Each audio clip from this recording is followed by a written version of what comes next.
Yeah, so the Banshee was built by Vic Hickey, who built several Olds Cutlasses, but this was the first tube chassis, mid-engine car, which would be similar to a modern-day trophy truck of today. But there was very few cars built like this back then. Vic Hickey was one of the innovators, along with Bill Stropp, who built the Big Ole.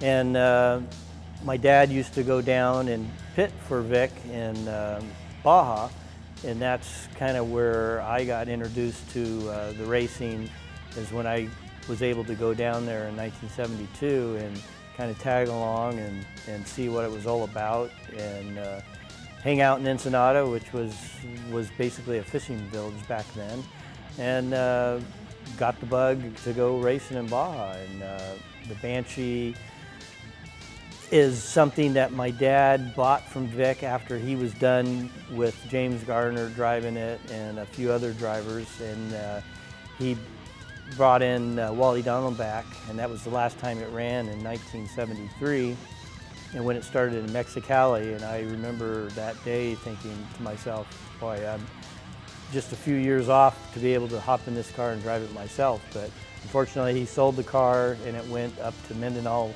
Museum in Buellton, where it sat for 30 years until I was able to purchase it back and restore it and race it. And so we've had 3 generations driving that car, which is pretty cool. I mean, it was one of Vic's designs. He started out with the Baja Boot, which is a famous car that Steve McQueen drove, and those cars were all-wheel drive, but Vic wanted to take it to the next level, which it's kind of reverse of what people think today, building all-wheel drive trophy trucks.